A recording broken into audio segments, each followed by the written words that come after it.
guys, my name is Kate Morstad. I'm head coach of the Regina Rowing Club, and today I'm going to give you some tips on how to row. So, first things first, we'll talk about parts of the stroke. There's 4 that you need to know: the catch, the drive, the finish, and the recovery. So what do these look like? Well, when we're up at the catch, our legs are bent, our arms are straight. I've got a forward body angle here with the shoulders in front of the hips, and my shins are about 90 degrees to the ground.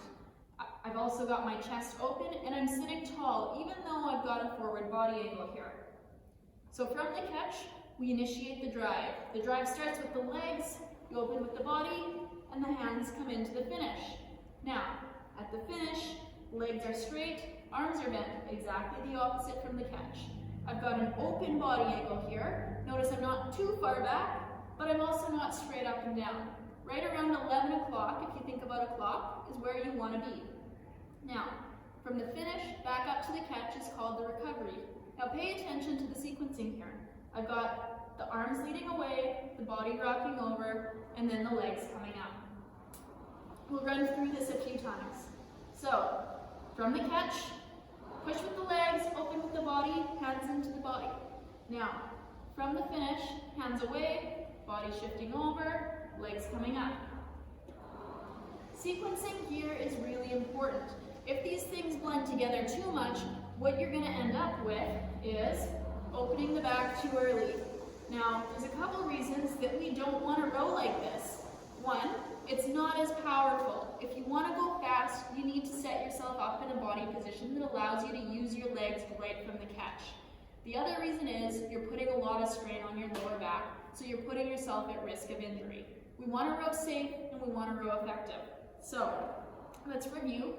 Legs, body, arms, arms, body, legs.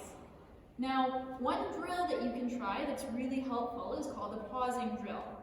You can pause throughout the stroke, but there's one in particular that I want to show to you today. We call this pausing it body over. Now, what this looks like is take the stroke, arms away, body over, and you're just going to sit here for a couple seconds. You can count to 2, and then the knees are going to soften and you're going to come back up to the catch. What we want to make sure is that we're setting this forward body angle before the knees start to come up. And then as we come into the catch, that body angle doesn't change. So you can try this a few times for yourself. Set the body angle, stable into the catch, stable on the first part of the drive, into the finish, and we set it again. So the stroke is a cycle. There's no start and no end, and it's really important to understand that when you're on the recovery, you're setting yourself up to take another powerful stroke. So body position is key. Making sure that you hit those checkpoints every single stroke is key. So now that we've learned the parts of the rowing stroke, we want to talk about how to go fast, because when you do your 1,000 meter piece or your 1,500 meter piece, you guys are racing, right? So that's a little bit different than going easy. Things that you want to pay attention to. There's 3: length, power, and rate. That's how we generate both speed and rowing. So length is pretty self-explanatory. That is the length from the catch to the finish. So to maximize length, we want to make sure that we're setting the body angle right out of the finish and maintaining into the catch.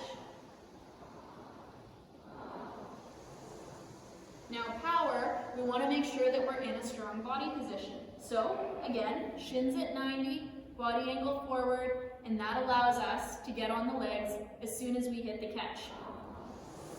So quick legs down. Your legs are how you're going to generate power. Now along with power, you want to think about suspension. Yes, we're using our legs to push down, but we're also using our lats to suspend through the handle. Ultimately, what we're after is connecting our legs to the handle. How do we do that? Through our body. So when we pull, we want to have arms straight out. We want to think about pulling through these 2 fingers, connecting down this line, suspending from the lats. Now I use the word suspending for a reason. You should feel your bum lift off the seat a little bit if you're doing this correctly. So You're not just using the force in your legs to generate speed, you're actually hanging your body weight off of the handle. So we've talked about length, we've talked about power. The next thing that we're going to talk about is rate. That is, how many strokes a minute are you taking? Now, the faster the stroke rate doesn't necessarily mean the faster the boat speed. If you row a really high stroke rate, but you're rowing short and not as powerful, you may not be any faster. So rate is a tool to use, but it's something to stack on top of length and power. You want to make sure that the length and the power are there, and that they're not being compromised by going at too high of a stroke rate. So those are all things to pay attention to, and it's something worth trying out before you actually do your test piece, so that you can see where you actually are your fastest. To give you a bit of an idea, around a 30 is probably a good place to be for this to start. But give it a try. You may find that you're faster at a lower stroke rate. So we covered a lot of ground today. I hope this was helpful for you guys. Good luck on the racing, and I can't wait to see the results.